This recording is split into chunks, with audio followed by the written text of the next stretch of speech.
Hello बच्चों, नमस्कार। तो कैसे हैं आप सभी लोग। उम्मीद करते हैं कि सब स्वस्थ होंगे। तैयारी भी बहुत शानदार चल रही होगी। एक बार फिर से सभी शेष श्रेणियों का मेरे यूट्यूब चैनल पर बहुत बहुत स्वागत है। तो आज का हमारा टॉपिक है बौद्ध धर्म। इसके पहले हम जैन धर्म पर चर्चा कर चुके, बहुत अच्छे से, बहुत डिटेल में, बहुत ही शानदार क्लास जैन धर्म पर हो चुकी है। तो आप लोग चैनल पर विजिट करके देख सकते हैं। यदि आप मेरे चैनल पर नए हैं तो प्लीज़ मेरे चैनल को सब्सक्राइब कर ले, वीडियो को लाइक कर दें और बेल आइकन प्रेस कर ले, ताकि इसी प्रकार से अन्य वीडियो का नोटिफिकेशन आप तक पहुंचता रहे। आज की क्लास बहुत शानदार होने वाली है। ट्रिकी और डिटेल बेस में हम पढ़ेंगे। क्लास में हम वही चीज़ सेलेक्ट करके लाए हैं जो बार बार एग्जाम में पूछे गए हैं। इसका एक एक पॉइंट आप लोग के लिए क्वेश्चन है, तो आप लोग पढ़ने के साथ साथ नोट करते भी चलिएगा। तो सबसे पहले हम बौद्ध धर्म में गौतम बुद्ध का सामान्य परिचय जान लेते हैं, क्योंकि तो इस टॉपिक की यहीं से शुरुआत होती है। तो इनके बारे में कुछ सामान्य जानकारी देखते हैं। गौतम बुद्ध का जो जन्म था वो 563 ईसा पूर्व में हुआ था। जन्म स्थान इनका लुम्बिनी नेपाल में हुआ था, जो कि वर्तमान में नेपाल में है। तो लुम्बिनी में इनका जन्म 563 ईसा पूर्व में हुआ था। इनकी माता का नाम महामाया था, पिता का नाम शुद्धोधन था, पत्नी यशोधरा थी, पुत्र राहुल था। और जो इनको ज्ञान प्राप्त हुआ था वो 35 वर्ष। ये इम्पॉर्टेंट है, क्योंकि अब आजकल वनडे एग्जाम हो या कोई भी एग्जाम हो, उसमें फैक्चुअल बेस पे क्वेश्चन पूछे जाते हैं। 35 वर्ष की अवस्था में बोध गया में, ये बहुत ज़्यादा इम्पॉर्टेंट है। या ओनली फैक्ट पूछा जाए या फैक्चुअल बेस पे क्वेश्चन पूछे जाएँ तो उसमें सबके लिए बहुत ज़्यादा इम्पॉर्टेंट है। तो ये देखते हैं कि जो ज्ञान प्राप्त हुआ था ये बोध गया में हुआ था। और कहाँ पे? निरंजना नदी के तट पर बोधि वृक्ष, बोधि मतलब जो पीपल का वृक्ष था। आप लोग कमेंट बॉक्स में बताइए कि महावीर स्वामी को किस वृक्ष के नीचे ज्ञान की प्राप्ति हुई थी, क्योंकि इस पे हम डिस्कशन कर चुके हैं। तो आप लोग जरूर बताइएगा। बोधि वृक्ष के नीचे ज्ञान की प्राप्ति हुई। और इनके जो बचपन का नाम था वो सिद्धार्थ था। ज्ञान प्राप्त करने के बाद ये बुद्ध कहलाए। तो 35 वर्ष की अवस्था में बोध गया में निरंजना नदी के तट पर बोधि यानी पीपल वृक्ष के नीचे ज्ञान की प्राप्ति हुई। और ज्ञान प्राप्त करने के बाद ये क्या कहलाए? सिद्धार्थ से क्या कहलाए? गौतम बुद्ध कहलाए। सिद्धार्थ इनके बचपन का नाम था, उससे ये बुद्ध बन गए। तो उम्मीद करते हैं कि गौतम बुद्ध के बारे में ये सामान्य परिचय था। आप लोग बहुत अच्छे से इसको समझ पाए होंगे, बहुत इजी वे में। तो एक एक लाइन आप लोग के लिए ये क्वेश्चन है, तो आप लोग सारा एक एक पॉइंट इंपॉर्टेंट है, आप लोग साथ में नोट कर लीजिए। इनकी मृत्यु की बात की जाए तो 483 ईसा पूर्व कुशीनगर में हुआ था। कुशीनगर, कहीं पे ये क्या लिखा होता है? कुशीनारा लिखा रहता है।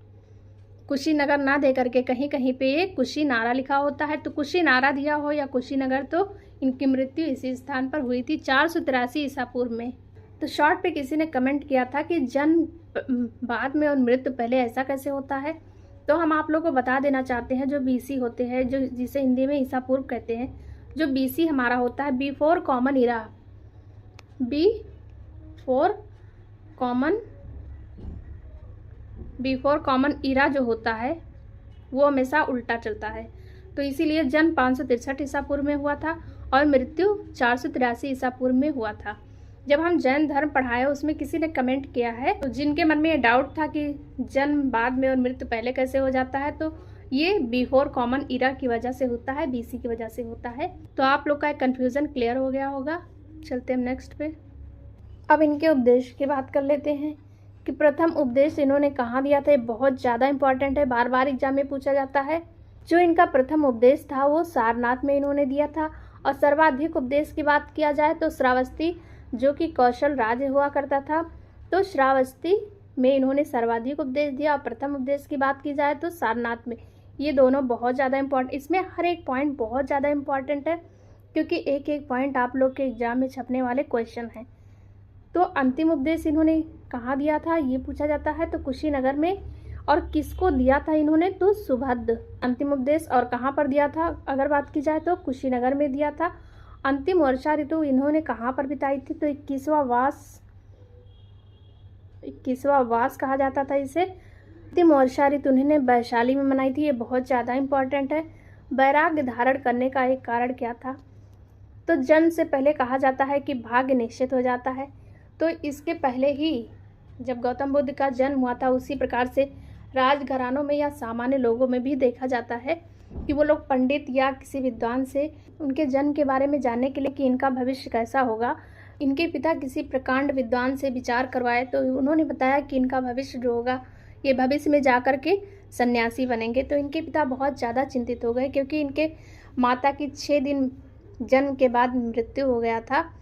तो इनके पिता बहुत ज़्यादा दुखी हो गए और उन्होंने सन्यासी ना बने, इसीलिए तमाम प्रकार की भोग विलास वस्तुएं, सुंदर सुंदर अप्सराएं इनके आसपास लिप्त रहने का प्रयास किया, परंतु जो होना होता है वो हो के रहता है। तो इन्होंने एक दिन अपने सारथी से कहा, आज मुझे नगर के दर्शन करने हैं, और ये यात्रा पर निकले। तो इन्होंने 4 दृश्य देखा, इन्होंने 4 विजन देखा। तो उन्होंने क्या देखा, इनके वैराग्य का भावना जो आ गया मन में, ये 4 दृश्य देखने के बाद आया। तो आप लोगों से एग्जाम में क्रमशः पूछा जाता है। तो सबसे पहले इन्होंने क्या देखा, बूढ़ा व्यक्ति देखा, बीमार व्यक्ति देखा, शव शरीर देखा कि कुछ लोग उसको एक शव को ले करके जा रहे हैं। चौथा उन्होंने लास्ट में क्या देखा कि प्रसन्नचित्त सन्यासी, एक तपस्वी ध्यान मग्न मुद्रा में बैठा हुआ बड़े प्रसन्नचित्त और शांत मन से तपस्या कर रहा है।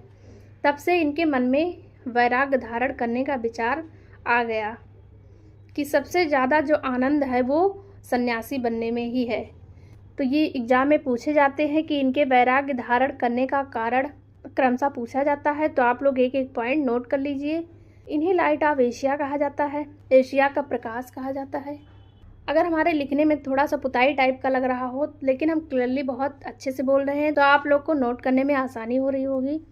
इन्हें लाइट ऑफ एशिया कहा जाता है, एशिया का प्रकाश पुंज कहा जाता है गौतम बुद्ध को। और ये जो लाइट ऑफ एशिया के जो राइटर्स हैं वो एडविन अर्नाल्ड हैं। वैसे एग्जाम में पूछा नहीं जाता है, बट हम आप लोग के नॉलेज के लिए बता दिए हैं कि जो लाइट ऑफ एशिया पुस्तक के लेखक जो हैं वो एडविन अर्नाल्ड हैं।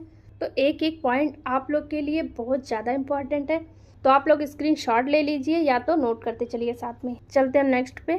4 आर्य सत्य कौन कौन से हैं? 4 आर्य सत्य ये भी क्रमशः पूछे जाने वाला क्वेश्चन है। तो 4 आर्य सत्य कौन थे? दुख, कि दुख होता है, फिर दुख का कारण कि दुख होता क्यों है, फिर दुख निरोध कि दुख निरोध मतलब क्या होता है कि उसका निदान किया जा सकता है, दुख निवृत्त का मार्ग, और दुख से छुटकारा पाने का मार्ग भी होता है। तो ये गौतम बुद्ध के 4 आर्य सत्य थे जो क्रमशः पूछा जाता है। दुख, दुख का कारण कि दुख होता क्या है, दुख होता क्यों है, दुख से निरोध कैसे पाया जाए, या दुख का निवारण कैसे किया जाए, और दुख निवृत्त का मार्ग होता है। यानी कि हम लोग यदि दुख से छुटकारा पाना चाहते हैं तो उसके लिए निवृत्त मार्ग भी है कि दुख से छुटकारा पाया जा सकता है। तो ये 4 आर्य सत्य थे। तो गौतम बुद्ध के जीवन से संबंधित कुछ घटनाएं हैं और उनके प्रतीक क्या क्या माने गए हैं। जो जन्म की घटना उनकी है वो कमल व साँड़ इसका प्रतीक माना जाता है। जो गृह त्याग की उनकी अवस्था थी वो घोड़ा उसका सिंबल है, यानी कि उसका जो प्रतीक चिन्ह है वो घोड़ा है। ज्ञान प्राप्त, उन्होंने ज्ञान प्राप्त किया, उसका जो प्रतीक चिन्ह माना गया है वो बोधि वृक्ष यानी कि पीपल का वृक्ष माना गया है। निर्वाण, निर्वाण क्या होता है? दीपक का बुझ जाना। निर्वाण मतलब मोक्ष की प्राप्ति हो जाना, दीपक का बुझ जाना। जैन धर्म में अगर निर्वाण की बात की जाए तो उनका मानना था कि मृत्यु के बाद ही निर्वाण की प्राप्ति हो सकती है, लेकिन बौद्ध धर्म में ऐसा माना गया कि जीते जी ही यानी कि वर्तमान जीवन में ही निर्वाण की प्राप्ति हो सकती है। तो इनका निर्वाण कुछ अलग था। इनका मानना था कि अगर मन शांत हो जाए, सारी तृष्णाएं समाप्त हो जाएं, सारी इच्छाएं समाप्त हो जाए, अगर मन शांत हो जा रहा है तो वही निर्वाण है। जो निर्वाण का प्रतीक माना गया वो पद चिन्ह से माना गया है, इससे दर्शाया जाता है। जो मृत्यु से संबंधित इनका जो प्रतीक माना जाता है वो स्तूप को दर्शाया जाता है। ये घटना और प्रतीक जो है तो एग्जाम में इस पे कैसे क्वेश्चन बनाए जाते हैं, या तो टू द पॉइंट पूछ लिया जाएगा, ज़्यादातर मैच करने के लिए क्वेश्चन आते हैं। तो ये सारे पॉइंट्स बहुत इंपॉर्टेंट है। आइए बौद्ध धर्म के अनुयायी देख लेते हैं। इनको 2 वर्ग में विभाजित किया गया था, भिक्षुड़ी और उपासक। यानी भिक्षु एवं भिक्षुड़ी, जो महिलाएं होती थी उन्हें भिक्षुड़ी कहा जाता था, और जो महिलाएं उपासक होते थे और भिक्षुड़ी और उपासिकाएं कहा जाता था। 2 वर्ग में विभाजित हो गया, भिक्षुड़ी या उपासक उपासिकाएं। जो उपासिकाएं होती थी या उपासक होते थे वो उपासना करते थे, और जो भिक्षु भिक्षुड़ी होते थे ये क्या करते थे कि जो नगर में जाते थे भिक्षा मांग करके अपना जीविकोपार्जन करते थे। लेकिन ये जो अनुयायी थे, ये उपासक एवं उपासिकाएं जो ये थे इनका मानना था कि संन्यास के दौरान हमें भोजन ग्रहण नहीं करना चाहिए। तो जैन धर्म में क्या होता था, महिलाओं को उसमें सम्मिलित होने पर प्रतिबंध था, और बौद्ध धर्म में महिलाएं भाग ले सकती थी। तो इनकी प्रथम जो महिला भाग लेने वाली थी वो कौन थी? प्रथम महिला भिक्षुणी कौन थी? भिक्षुणी थी वो इनकी मौसी प्रजापति गौतमी थी। प्रथम भिक्षुणी महिला प्रजापति गौतमी थी, जो कि इनकी मौसी थी। इनका लालन पालन भी वही की थी। बौद्ध धर्म संप्रदाय का वर्गीकरण। अब देखते हैं कि जो बौद्ध धर्म था वो दो संप्रदाय में बट गया, हीनयान और महायान। ये बहुत ज़्यादा इम्पॉर्टेंट है, आप लोग साथ में नोट करते चलिएगा और समझते चलिएगा। तो हीनयान और महायान दो संप्रदाय में बौद्ध धर्म विभाजित हो गया। तो जो हीनयान संप्रदाय कौन थे? शून्यवाद और विज्ञानवाद। ये बहुत ज़्यादा इम्पॉर्टेंट है, पूछ लिया जाता है कि शून्यवाद का संबंध किससे है, हीनयान या महायान? शून्यवाद विज्ञानवाद हीनयान से संबंधित है। और जो हीनयान था ये निम्न मार्ग अपनाता था, और जो महायान था वो उत्कृष्ट मार्ग अपनाता था। बुद्ध को पुरुष मानते थे। जो हीनयान के अनुयायी थे वो बुद्ध को पुरुष मानते थे, कि वो केवल पुरुष थे। और जो महायान था वो बुद्ध को क्या मानते थे? देवता मानते थे। ये बहुत ज़्यादा इम्पॉर्टेंट है कि हीनयान जो था वो पुरुष मानता था कि गौतम बुद्ध क्या थे? एक पुरुष थे। जबकि महायान मानता है कि वो एक देवता थे। हीनयान मानता है कि उनका विवाह नहीं हुआ था, और जो महायान है वो मानता था कि वो विवाहित थे। कर्म कांड में विश्वास नहीं करते थे। जो हीनयान थे ये कर्म कांड में विश्वास नहीं करते थे, और जो महायान थे वो कर्म कांड, मूर्ति पूजा, आत्मा और पुनर्जन्म में विश्वास करते थे कि पुनर्जन्म होता है। जबकि जो गौतम बुद्ध थे वो क्या मानते थे कि आत्मा नाम की कोई चीज़ नहीं होती है। अगर आत्मा की बात की जाती थी तो गौतम बुद्ध शांत हो जाते थे। उनका कुछ नहीं कहना था कि आत्मा होती है कि नहीं होती है। लेकिन इनका मानना था कि जो पुनर्जन्म होता है वो हमारे कर्म के आधार पर होता है। हीनयान में जो आहर्त पद होता था ये एक श्रेष्ठ पद होता था। आहर्त पूछा जाता है कि आहर्त का संबंध किससे है? हीनयान से। और बोधिसत्व पद का जो संबंध है वो महायान से है। ये बहुत इंपॉर्टेंट है। व्यक्तित्व पर बल दिया गया, स्वयं पर ही बल दिया गया। और महायान में क्या था कि परोपकार पर बल दिया, कि सबका या दूसरों का भी भला करना चाहिए। दूसरों के हित के लिए भी कार्य को अपनाया गया महायान में। और हीनयान में व्यक्तित्व यानी कि स्वयं के हित के लिए ही कार्य किया जाए। तो इस प्रकार से हमारे जो बौद्ध धर्म के संप्रदाय के जो दो भाग थे, हीनयान और महायान, ये बहुत ज़्यादा इम्पॉर्टेंट है। इसका एक एक पॉइंट बहुत इम्पॉर्टेंट है, तो आप लोग साथ में नोट कर लीजिए, स्क्रीनशॉट ले लीजिए। चलते हम नेक्स्ट पे। अब बौद्ध धर्म के त्रिरत्न कौन थे ये पूछे जाते हैं एग्जाम में। तो त्रिरत्न जो थे वो बुद्ध, धर्म और संघ थे। ये बहुत ज़्यादा इम्पॉर्टेंट है, पूछा जाता है कि त्रिरत्न कौन से हैं। तो 3 ऑप्शन देगा, एक नहीं देगा, और नहीं है तो उसमें से 3 ऑप्शन ये देगा और एक अलग से दे देगा। तो ये त्रिरत्न हैं बौद्ध धर्म के, बुद्ध, धम्म और संघ। त्रिपिटक कौन से हैं? तो सुत्त पिटक, अभिधम्म पिटक और विनय पिटक। शिक्षा के केंद्र जो थे बौद्ध धर्म में, जो शिक्षा के केंद्र थे वो नालंदा, वल्लभी, विक्रमशिला और तक्षशिला। ये 4 प्रमुख केंद्र थे। वैसे तो 2-4 और थे, लेकिन ये प्रमुख 4 केंद्र थे। तो जो नालंदा है बिहार में स्थित है, इसकी स्थापना जो थी वो कुमारगुप्त ने करवाया था इसका निर्माण। वल्लभी जो कि गुजरात में स्थित है। विक्रमशिला जो बिहार में स्थित है, जिसकी स्थापना धर्मपाल ने करवाया था।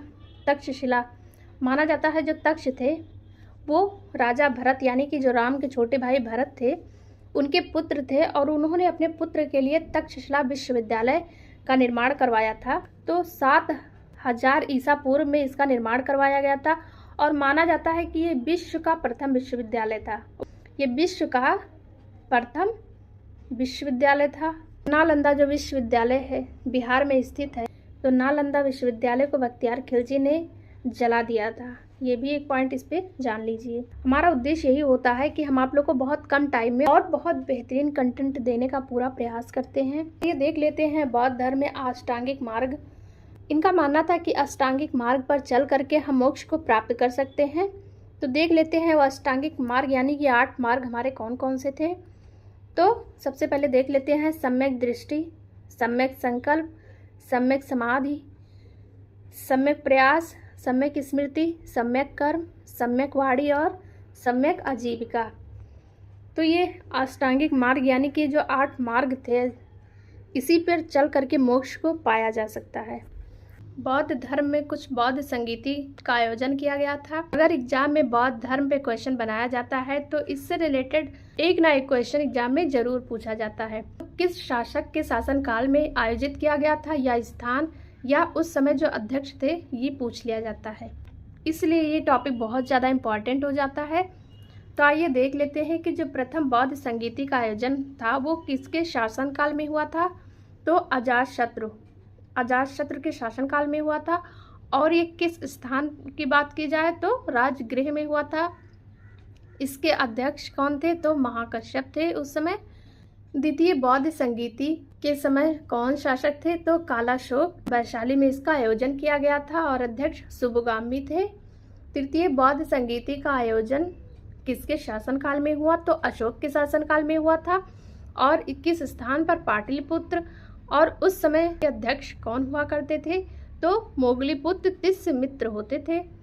चतुर्थ बौद्ध संगीति का आयोजन कनिष्क के शासनकाल में हुआ था। कुंडल वन कश्मीर में इसका आयोजन किया गया था। तो ये बहुत ज़्यादा इम्पॉर्टेंट है जो हमारी चारों बौद्ध संगीतियाँ हैं। तो किस स्थान पर किस शासनकाल में उस समय अध्यक्ष कौन होता था, यही एग्जाम में पूछे जाते हैं। बौद्ध ग्रंथ देख लेते हैं कि जो बौद्ध ग्रंथ है उस समय कौन। तो आइए हम बौद्ध ग्रंथ को देख लेते हैं। तो मिलिंद पन्नो जो है वो नागसेन के द्वारा लिखी गई है। बुद्ध चरित्र अश्वघोष के द्वारा लिखी गई है।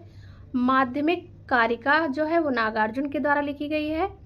और अभिधम्म कोश जो है वो वसुबंधु के द्वारा लिखी गई है। वैसे और भी 2-4 ग्रंथ है, लेकिन ये 4 ग्रंथ जो बार बार एग्जाम में पूछे गए हैं तो इसीलिए बहुत ज़्यादा इम्पॉर्टेंट है। अगर बात की जाए कि जो बौद्ध धर्म में जातक कथाएं होती थीं, बौद्ध धर्म में बुद्ध के जन्म से संबंधित कुछ कहानियां मिलती हैं, तो वो सारी कहानियों का जो संकलन है वो जातक कथाओं के नाम से जाना जाता है, या जातक कथाओं में संकलित किया गया है। माना जाता है कि गौतम बुद्ध ने स्वयं अपने बारे में कहानियां सुनाई और उसी को इसमें वर्णित किया गया है। तो क्वेश्चन इस प्रकार से बनाए जाते हैं कि गौतम बुद्ध के जन्म से रिलेटेड ग्रंथ का क्या नाम होता था, तो जातक कथाओं के नाम से जाना जाता है। तो उम्मीद करते हैं कि आप लोग बहुत अच्छे से बौद्ध धर्म समझ पाए होंगे, बहुत इजी वे में। ऐसे ही हैंड राइटिंग नोट्स के लिए आप मेरे चैनल पर बने रहें। आपको मेरा मेहनत कैसा लगा आप लोग कमेंट बॉक्स में ज़रूर बताइएगा। दोस्तों, यदि आप मेरे चैनल पर आते हैं और सब्सक्राइब करके नहीं जाते हैं तो इस बात का मुझे बहुत खेद होता है। तो आप लोग भी मेरे मेहनत को समझने का प्रयास करें। वीडियो के एंड तक बने रहने के लिए बहुत बहुत धन्यवाद। तब तक के लिए आप लोग शानदार तैयारी करते रहिए। मिलते हैं नेक्स्ट वीडियो में, तब तक के लिए